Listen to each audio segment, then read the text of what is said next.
Hey everyone, this is Emily and Zach. We're the editors for So Hormonal. So Hormonal is a collection of essays on personal experiences with hormones.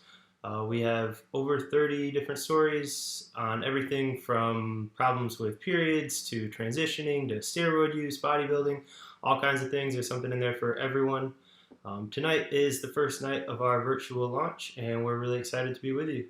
Yeah, so our virtual launch is in three parts, and each evening we're working with a different independent bookshop across the UK. And we're so honoured to say that tonight, our first night, is with Lighthouse Bookshop here in Edinburgh. Lighthouse have been a massive support to us when bringing this book out, so we're really, really pleased to be kicking the event off here tonight. So our first conversation is with Heather Parry and Tomiwa Folorunso, both of which wrote essays around periods, PMS, and PMDD in the book.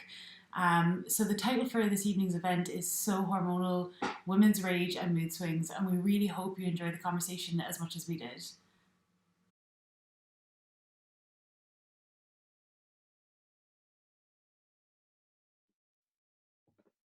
Hello, everyone. My name is Tomiwa Folorunso, and I'm one of the many authors who've written an essay in So Hormonal, which has been published by Monstrous Regiment. My essay is called Dear Lexi, and it's basically it's a letter to one of my closest and bestest friends about my experience with PMDD, premenstrual dysphoric disorder, which is something I've dealt with and navigated, and that I have for I think about 3 years now.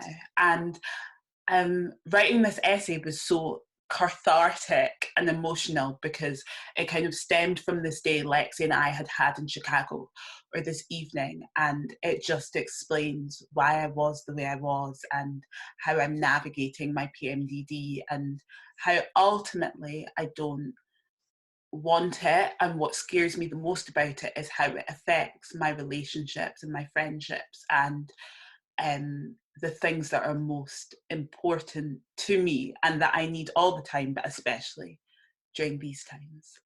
So yeah, that's my essay. And I'm Heather Parry, and I'm also one of the brilliant collection of writers. Can I say I'm one of the brilliant? I'm going to. We're two of the brilliant writers involved. Yeah, and I'm so honoured to be a part of this book as well, especially alongside people like Tomiwa. And my essay is similar to Tomiwa's in that it's kind of like a philosophical rumination on my experience of severe PMS, and my most recent understanding of what it is and how it actually affects me and how that affects how I think of myself, in a kind of grand and minute way. So there's a lot of crossover between our two pieces, and that's what we're going to talk about today. Yeah. So I'm going into my interview mode. So Tomiwa, what brought you to write your essay?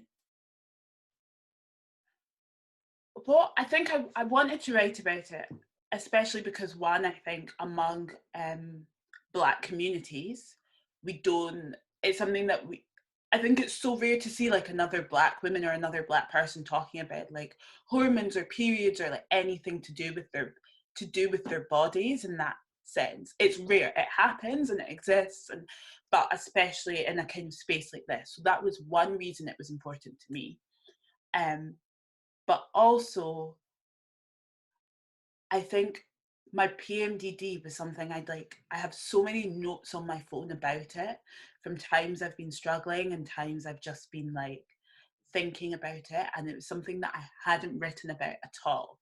And I find writing so cathartic and important, and just like this really beautiful process where you get to like kind of bring something out of your body and your head. And I hadn't done that with my PMDD, and I hadn't really spoken to any of my friends about it. So it's been a very personal thing, and I just kind of felt like, yeah, I'm ready to write about it, but also write about it in a space where everybody else was talking about hormones. It felt right. It felt right, I should say. It wasn't to go and like an opinion article or like a long form like piece or anything like that, or up on my blog, this book felt like the right space for it. I don't know. What about you? Yeah, the same. I think the book is so good because it gives you a space to just be like, here is my experience. And it's not trying to like make a grand statement outside of what comes naturally. It's just trying to say this is the reality of people's lives. For me, I think it was a combination of coming to a bit of a difficult place with my severe PMS, which is that I came off hormonal birth control. Well, no, I didn't. I got my I got my birth control changed, and my experience of it just went completely different. And I was sort of thrown back into the very worst of it. And the call out from Monstrous Reg came through a friend who was like, you need to write this because you've been complaining to me about this and you should put it in a book. Yeah, so I guess it just felt right. And like you said, the space was so like radical. This, bring yourself to it and speak about what you're going through. We should probably tell people like what it is that we've written about. Yeah. As PMDD.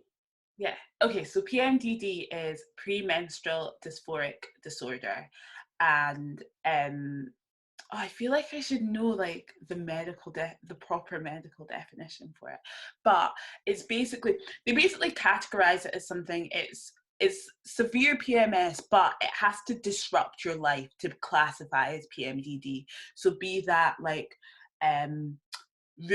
not ruining, but affecting relationships, affecting your standard of life, like if that's like going to work or doing your day-to-day, that's what makes it kind of like worse than PMS. And you have a lot of the same symptoms as PMS, so mood swings, depression or anxiety, headaches, like all the physical symptoms, tiredness, insomnia, everything, like even like changing what your eating habits.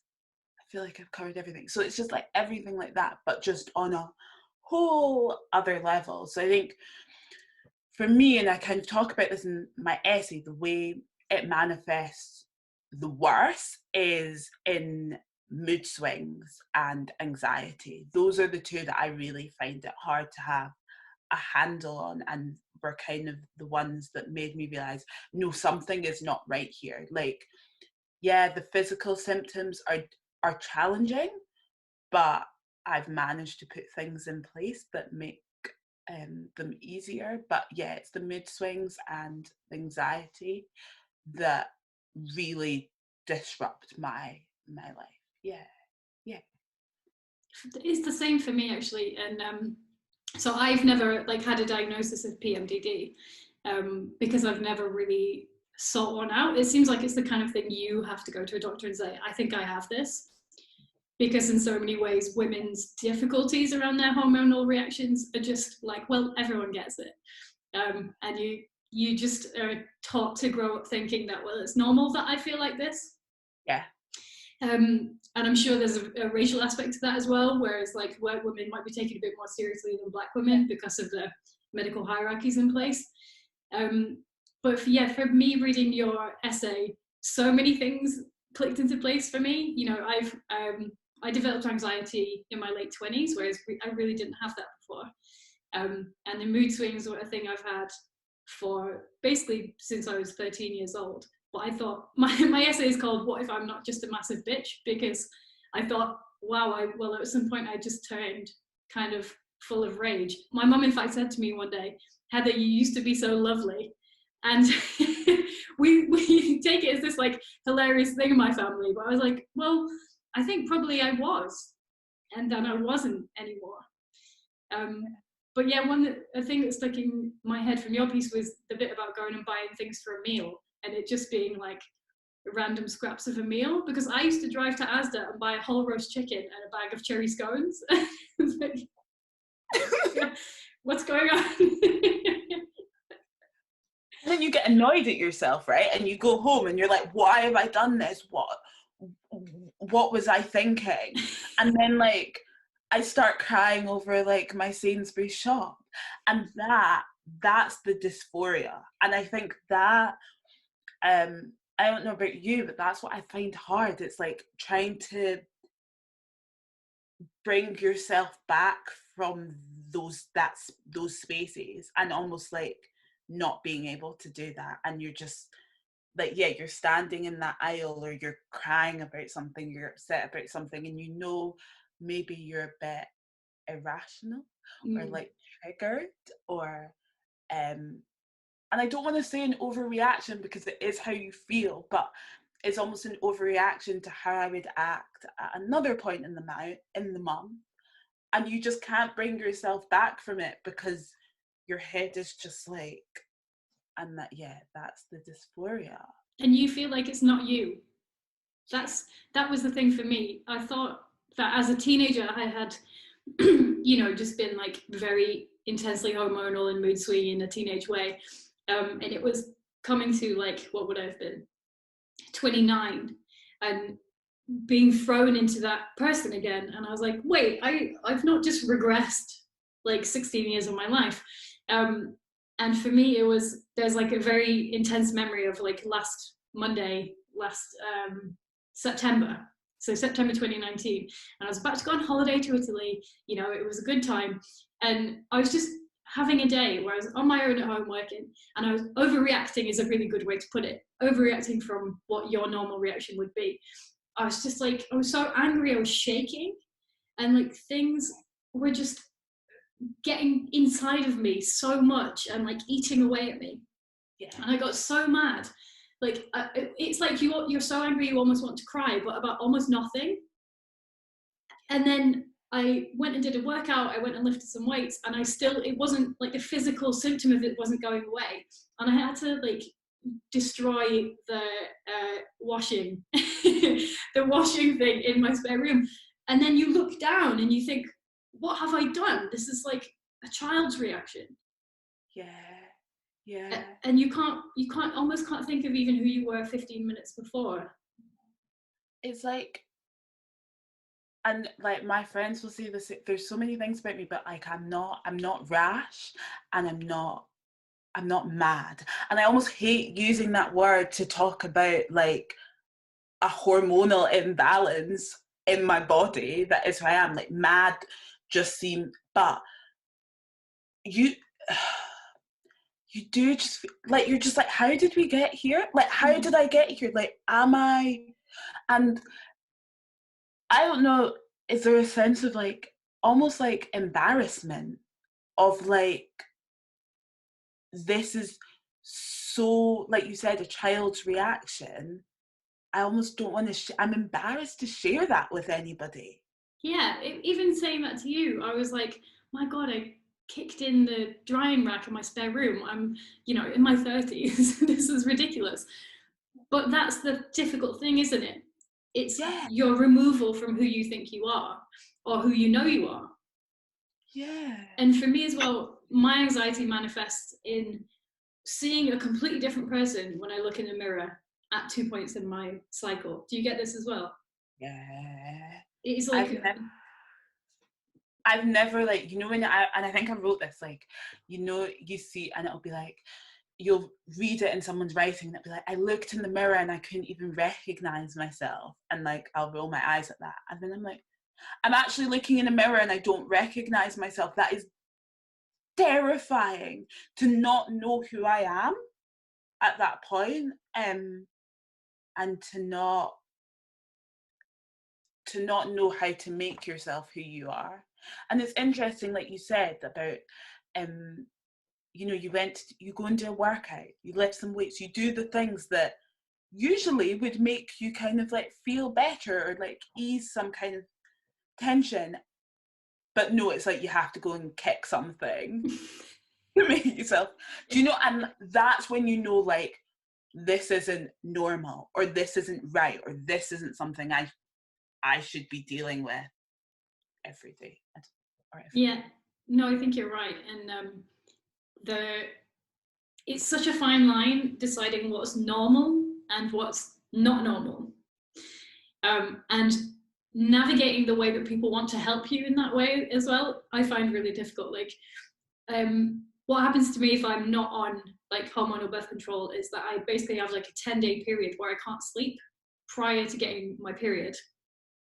And it's not just like I can't go to sleep. I can go to sleep fine. I will just wake up like 5 to 10 times every night, which means you can't really get into that place of actual rest. Yeah. So by day 5, you look like someone's dragged you out of a bin. And you also can't, like, there's like a fog around everything. Like, real insomnia is genuinely just awful. By day 10, you're so fucked off. You hate yourself. Your body feels weird because you don't want to eat the things you normally eat because your digestion feels funny. Like when you get up to get like an early plane, you know, at like 4 a.m. Yeah. But it's that all the time. And then people are like, you should do yoga before bed. And it's like, it's not that I can't go to sleep. Or they say, maybe you're just too hot in the night. And it's all very well intentioned. And that also affects your ability to then go and seek medical help, I think. Yeah. Why haven't you, that makes it sound very accusatory. Why have you not gone to a doctor or felt like comfortable going, maybe? I think I just didn't really, I feel like I'm underplaying it even now to myself. And also because I've got it under control now, because I basically said, I think the issue is that I've come off, my implant has run out. So when you get the implant, you get basically 3 years of hormones, and it sort of runs out over the time. And it was when I was getting to the end of one that I was like, oh no, I'm going through all of this again. So I basically just went into my new doctor and said, can you just give me a new one, like, immediately? And I was also, she didn't really listen to me. So it's a new doctor. And she kept saying things like, well, maybe we can put you on something else. And I was like, no, I don't. This works. But so it felt like she was sort of dismissing what I was talking about. Mm-hmm. And I think that put me off. However, I have told my long-suffering partner that if it happens again, I will go and try and get a proper diagnosis. Yeah. What about for you though? What pushed you to go and get one? Because I was like, I need to do something. I'm gonna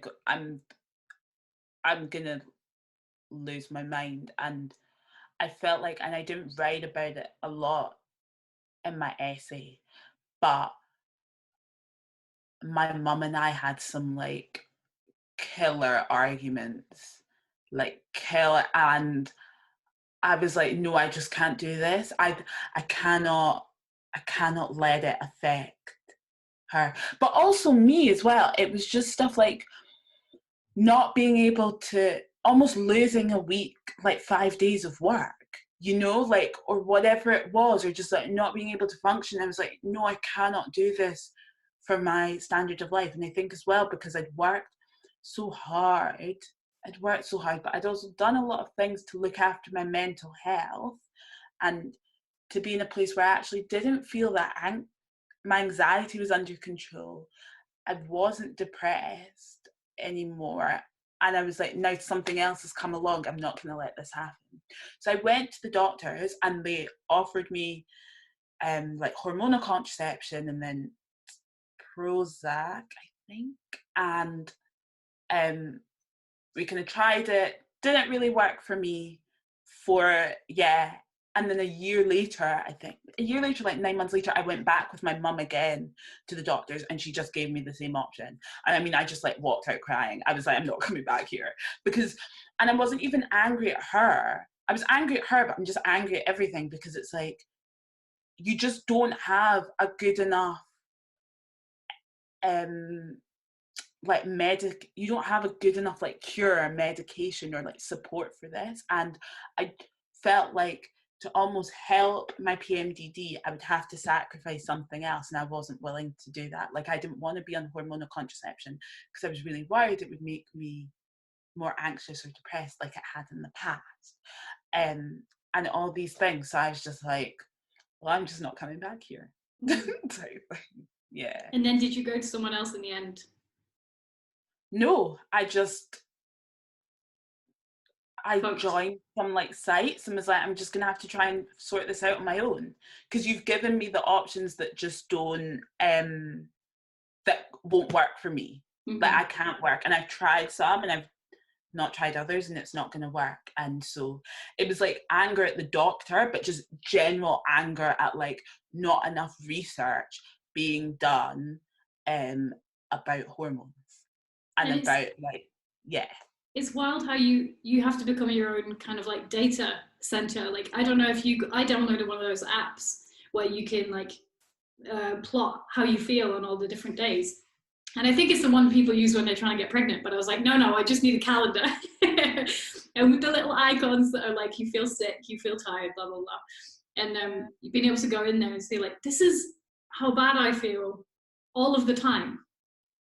Like, like you said in your essay, you have this period feeling this bad, this period getting over it, and then you start all over again every month. You're just like constantly. I also think actually that is one of the reasons I picked it up so quickly, was because I've not been on hormonal contraception since I was 21, so over 4 years. And even then it was only for like a year. I've always tracked my cycle. So I've always just been in that space of being like so aware about what's going on in my body, or just like blah, blah, blah. And so that, I think that as well was like, I feel like I can go to a doctor because I have the evidence. I know I'm right. I just know I know I'm right on this one. Yeah. It's really interesting that you mentioned your mum, because I had like a really strained relationship with my mum, I would say, when I was a teenager. And I didn't ever really think that was something related to this until the end of last year, when I really was going through this the worst. And my mum just sort of mentioned to me, you know, we're a northern family, we are very repressed, we don't talk about like things like this and feelings. And she said, oh yeah, I basically was like mad, you know, it's a very loaded term, I just went mad for a little while. Like she also couldn't sleep. She would also have these like intense physical rages, which obviously she was going through while I was like, you know, 8, 9, 10, forming my relationship with who she was. And then I started to go through my own. And I was like, my God, we hated each other because of the hormonal responses we were both going through. Yeah. Did you have a similar thing with your mum, or was it just from your side? That's mad. That's mad. Like, isn't it? It made me think, my God, teenage girls and their mothers all over the country, all over the world, might be locked in this thing where they just don't understand what they're physically and mentally going through and how they're similar. Yeah. I think for me, and this is just like, I don't know how my mum, I think as well, my mum, as much as I explained it to her, didn't understand it. And part of that is as well because I still almost don't feel like I have all the language and the tools to understand it, to explain it to someone, to let alone someone else understand it. And I think what made it hard for us as well was she just thought this is who I was, and that I was like this really horrible person. Yeah, it's a hard one. It's a hard one. And it's definitely better now. And like the more I said to her like a couple months ago, I was like, when I'm like this, I was like, you need to imagine I'm a parcel and I've got like fragile and handle with care wrapped around me. Like it doesn't, and it's like, it's weird, right? To kind of try and figure that out in your like relationships, because it's like, you don't want people to treat you differently, but you also kind of need people to. But I was like, how do you explain that anything could trigger me? Anything could set me off. And I don't want you to censor yourself because of me, because that's not fair on you. But I was like, yeah, you just be gentle, please. Like all the time. But that's hard. I don't know. How do you find that? How do you find like navigating relationships like before you were on contraception? God, it's such a big thing to try and think about, isn't it? Like if I think back now to like my university relationship, I think of like screaming down the phone, which is not something I would ever do now. It's not how I navigate relationships, and I don't really think I ever have. So you look back and you think, I've got a really distinct memory of being in my flat in Manchester, like arguing on the phone with someone. And you go, well, is that because of that? Because it's not how I usually behave. So it kind of like uproots all your memories a little bit, I think. I'm really lucky now that my partner is like ridiculously emotionally communicative and really, you know, just a delightful feminist man. They are out there. But it's weird because when I was in like the most recent depths of it, it made me just think, I can't believe women are supposed to go around experiencing this and achieving to the same degree that men are. But then you don't want, like you said, you don't want people to give you sort of like, you don't want to be patronized, or you don't want to be given special treatment. But then, you know, after 2 weeks of not getting a night of sleep, you're non-functional, basically. And like you said, losing work, like I'm a freelancer, so I was like, I can't, like the inability to focus for even like 10 minutes on anything, while also feeling horrible, feeling all the things you do, getting wildly angry, and like, you know, having to go for a walk to try and calm yourself down. It's like, it's so bizarre, because you're like, I don't want to be treated with kid gloves, but also I kind of need to be for a little bit. But then also, how do you tell people to do that when anything they do can affect you? Yeah. And also, like, how do you, I think is what, if you, so many of your relationships are based on like honesty and open communication and stuff, how do you ask someone to, like, if you're annoyed at me, you just have to hold it in for a week until I can deal with it. I can't ask someone to do that. I can't be like, or asking, I want to know when I'm being outside of myself, when I'm not reacting in the ways I usually would. But can you imagine if someone tried to tell you in that moment, actually, no. you're being a bit irrational, or is this because you're feeling this way? You'd kill them. Yeah, no, without it, yeah. Like, irrational, me, irrational, never. No, absolutely not. And in your head, you're being totally irrational right now, but you're not going to say that out loud, because I'm also really stubborn. No! Oh, yeah. It's a lot. Does it affect how, or has it affected how you think of yourself as a person, or how you think of like the younger you? I think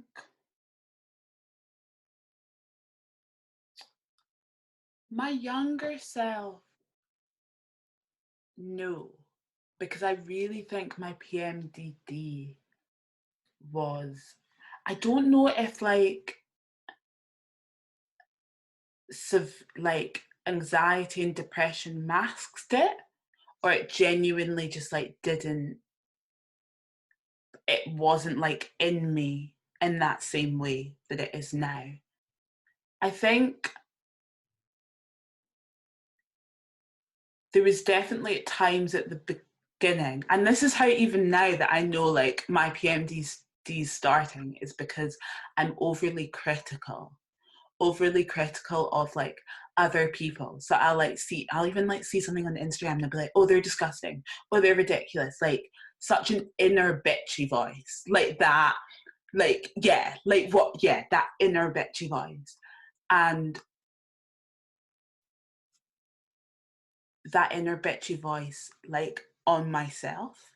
So like, oh, Tomiwa, you're disgusting, oh, you're this, you're that. And I'm like, I never think, I'm like my biggest hype person.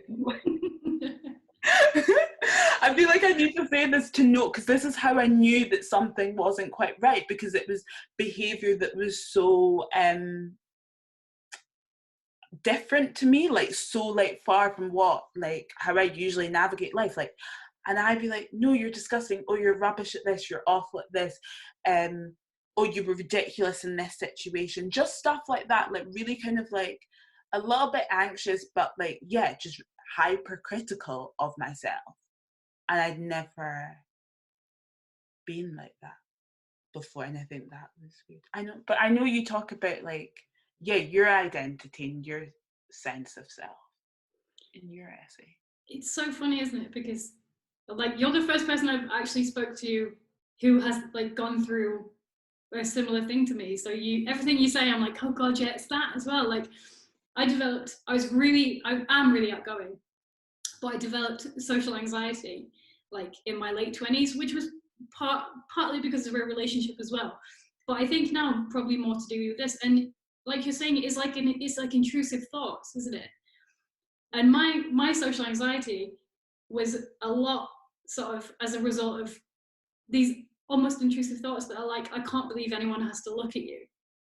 Do you know what I mean? It's like, so then it makes me feel bad that I'm hanging out with people who have to look at my face because I've got this thing in my head saying, you're, like you say, you're disgusting. Mm-hmm. You know, you're so much lesser than everyone here.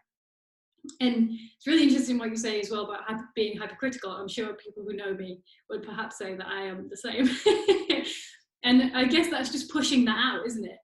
Yeah. Just trying to deflect it from feeling it yourself. Yeah. Yeah, exactly.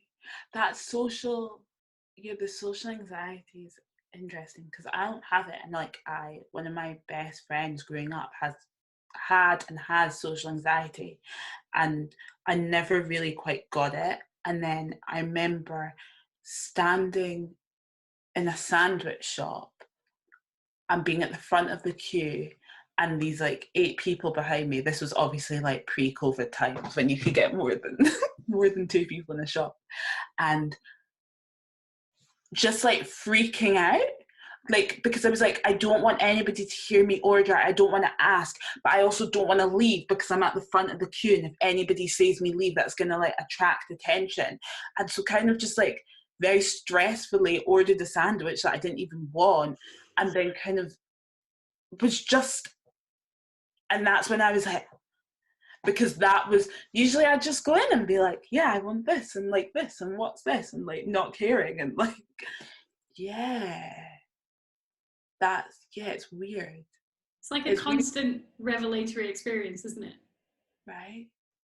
And when spaces that you're usually familiar with and comfortable with become unknown and like scary and uncomfortable, that's really, and that to me is like the dysphoria part. I don't even know if that's the correct medical definition for dysphoria, but that's how I feel. I think that is right. I think it's like a unsettled feeling or displaced, maybe. I realised we've chatted for a good long while, and we did say we were going to keep this to a period, but I think we've got 2 questions that we should probably address. I think one is, what advice would you give to someone who has PMDD or thinks they have PMDD?